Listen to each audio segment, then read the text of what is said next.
Hello friends, कैसे हो? आपका मेरे चैनल होम केमिस्ट्री क्लासेस पर स्वागत है। आज बात करने वाले हैं जो कि हेलोफॉर्म।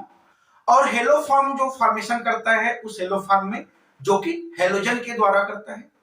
और हेलोजन में जो कि हो सकता है क्लोरीन, ब्रोमीन और आयोडीन, जिससे अगर क्लोरीन हो तब जो कि क्लोरोफॉर्म, ब्रोमीन हो तब ब्रोमोफॉर्म और आयोडीन हो तब वापस आइडोफॉर्म बनाता है।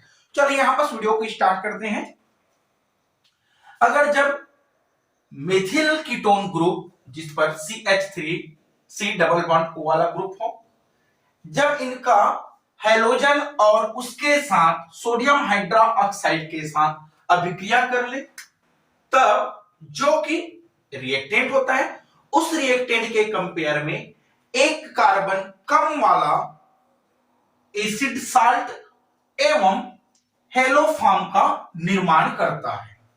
यहां पर कह क्या रहे हैं कि सबसे पहले अगर एक रिएक्टेंट हो और रिएक्टेंट पर क्या है जो कि मेथिल कीटोन, और कौन सा मेथिल कीटोन, जिस पर यहां पास CH3 C double bond O और इस तरह से ग्रुप, जब इनका रिएक्शन ब्रोमीन के साथ करा दिया जाए और सोडियम हाइड्रोक्साइड के साथ करा दिया जाए, तब यहां जो कि एसिड साल्ट, जिस पर जो रिएक्टेंट है उस रिएक्टेंट के कंपेयर में एक कार्बन कमी हो, और उसके साथ साथ जो कि हेलोफॉर्म का फॉर्मेशन करता है।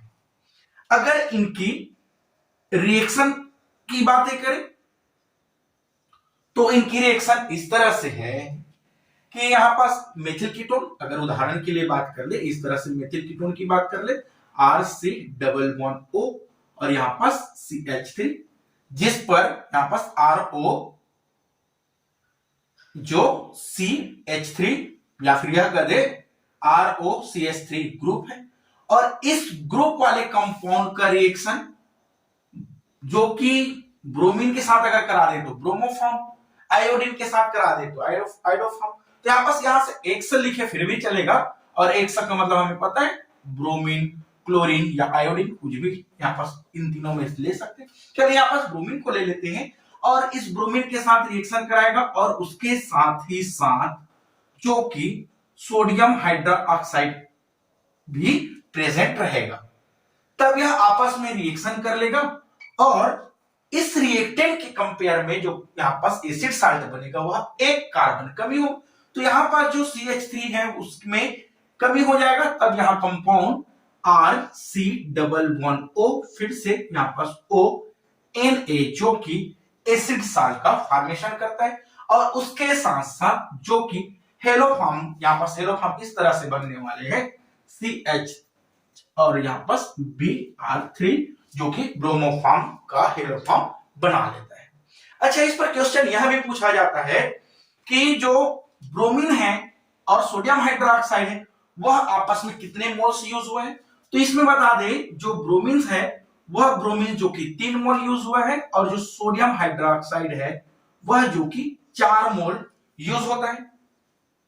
और इससे जो क्लोरोफॉर्म और यहां से जो एसिड साल्ट बने हैं उसके साथ ही साथ जो कि H2O 3 टाइम्स और जो कि सोडियम ब्रोमाइड भी 3 टाइम्स यहां से बना लेता है। तो इस तरह से यह इनकी अभिक्रिया है।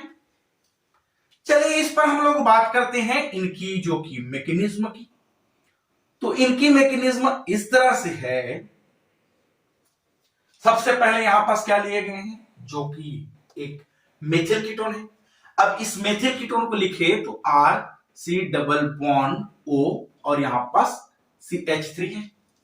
अगर इनको अगर देखा जाए तो इस डबल बॉन्ड है, कार्बन और ऑक्सीजन के बीच में डबल बॉन्ड है, और इस कार्बन पर जो कि अल्फा हाइड्रोजन है, देखिए यहां पर कार्बोनिल के बाद अल्फा कार्बन।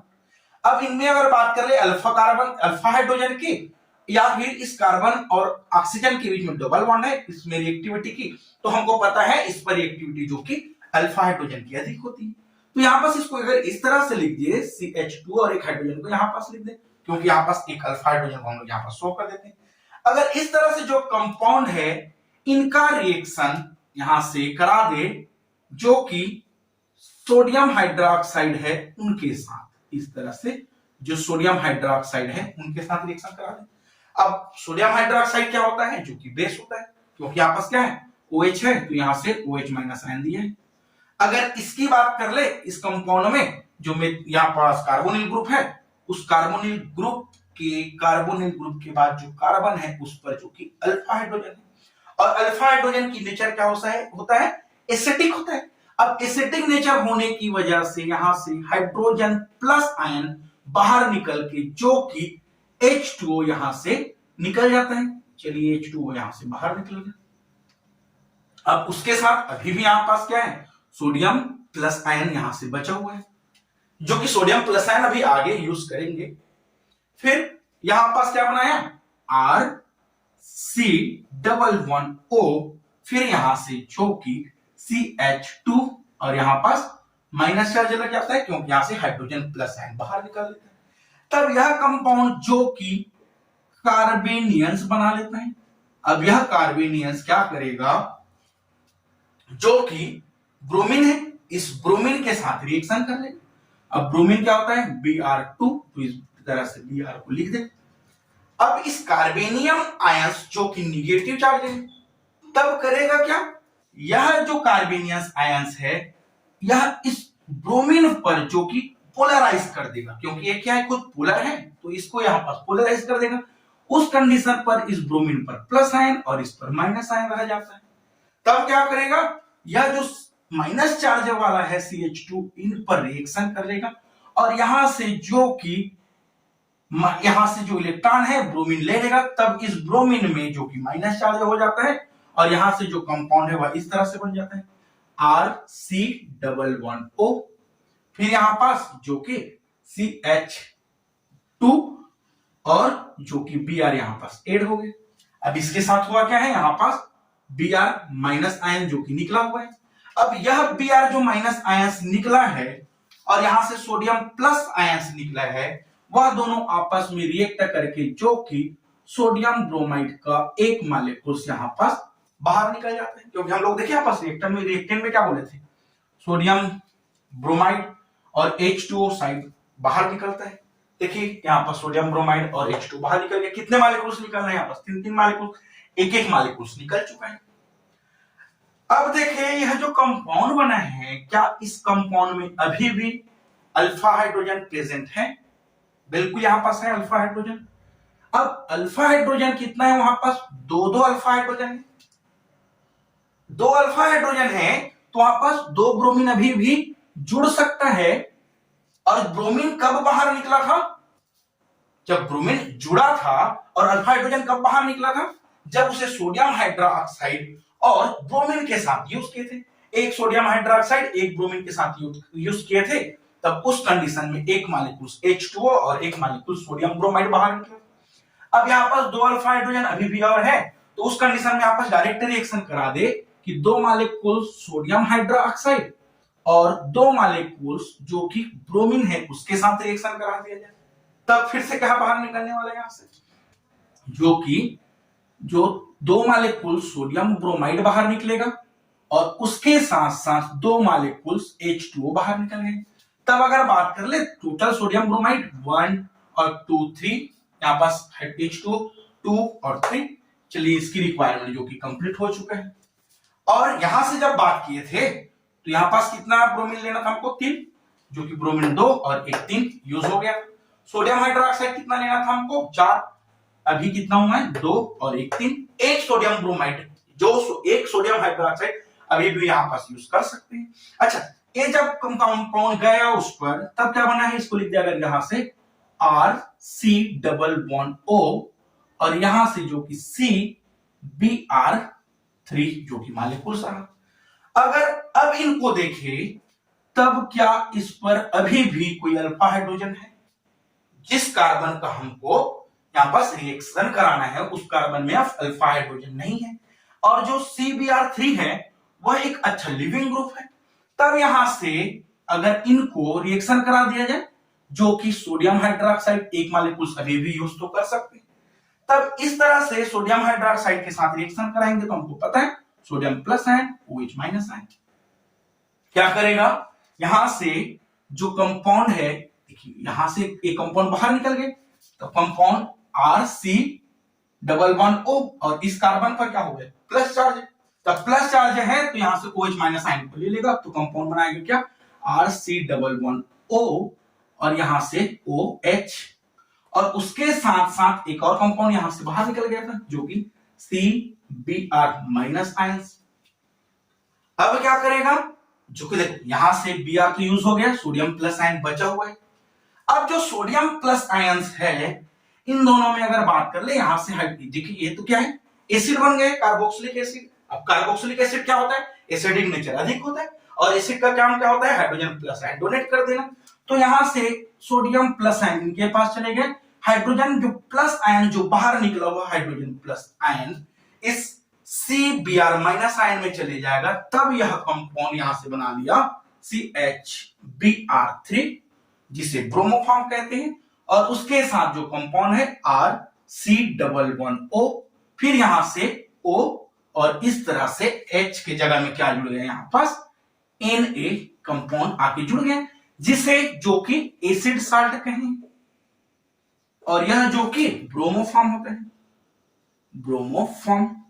तो इस तरह से इनकी मैकेनिज्म जो कि है। अगर यहां पास एक और बात कर ले कि जो ब्रोमोफॉर्म होता है उस समय उसको हम लोग क्या बोले यहां पास, जो कि हेलोफॉर्म, और उस हेलोफॉर्म की बात कर ले तो जो हेलोफॉर्म होता है उस हेलोफॉर्म में अगर हो सकता है ब्रोमीन तो क्या बोले उसको ब्रोमोफॉर्म, अगर क्लोरीन हो तब उसको क्या बोले यहां पास क्लोरोफॉर्म, और अगर आयोडीन हो तब यहां पास हम लोग इसे आइडोफॉर्म जो कि कहें, इसे क्या है ब्रोमोफॉर्म। अब जो अगर इनकी यूज की बात कर ले, जो हेलोफॉर्म होता है उस हेलोफॉर्म में जो कि हम लोग जनरली जो मेथिल कीटोन और अन्य कीटोन होता है उसमें जो कि पहचान करने के लिए करते हैं, जो मेथिल कीटोन होता है उसकी यहां से पहचान किया जा सकता है। अब रही बात मेथिल कीटोन की पहचान जब करेंगे तो यहां पर ब्रोमोफॉर्म और क्लोरोफॉर्म जो रहता है वो कलरलेस होता है, तो उनकी पहचान करना थोड़ा मुश्किल हो जाता है। और अगर यहां पास आइडोफॉर्म की बात कर ले तो जो आइडोफॉर्म होता है वह जो कि मेथिल कीटोन की पहचान करने में यूज करते हैं, क्योंकि जो आइडोफॉर्म होता है वह जो कि एलोपीपीटी बनाता है, पीला रंग का अवक्षेप का फॉर्मेशन करता है, इसीलिए आइडोफॉर्म का यूज किया जाता है। और इस पर अगर इस जो रिएक्शन है, इस रिएक्शन में अगर कुछ कुछ बातें और बात कर ले यहां पास कि जो कार्बोनिल कंपाउंड है इस तरह से CH3 डबल बॉन्ड O और यहां पास H, जिसे एसिटाल्डिहाइड कहा जाता है। क्या यह एसिटाल्डिहाइड, देखिए किसकी बात करते हैं कीटोन की, लेकिन अगर इस एल्डिहाइड ग्रुप की बात कर ले तो क्या एसिटाल्डिहाइड जो कि हेलोफॉर्म परीक्षण देता है, तो यहां पास आंसर है हाँ देता है, क्योंकि यहां पास ग्रुप क्या है CH3 double bond O group है, इसका मतलब यह जो कि आइडोफॉर्म या हेलोफॉर्म टेस्ट देगा। अगर वैसे ही बात कर ले फॉर्मेल्डिहाइड की, फॉर्मेल्डिहाइड यहां पास HC डबल बॉन्ड O और H की बात कर ले, क्या यह फॉर्मेल्डिहाइड हेलोफॉर्म टेस्ट देगा, तो इस तरह से यह भी जो कि आइडोफॉर्म टेस्ट नहीं देगा, क्योंकि इस कार्बोनिल ग्रुप पर जो कि CH3 यानी कि अल्फा हाइड्रोजन वाला मिथाइल ग्रुप एब्सेंट होता है। तो इस तरह से जो कि यहां पास हम लोग हेलोफॉर्म पर यहां पास हेलोफॉर्म अभिक्रिया के बारे में बात किए हैं। आज के लिए बस इतना ही, मिलते हैं नेक्स्ट वीडियो के साथ। Thank you.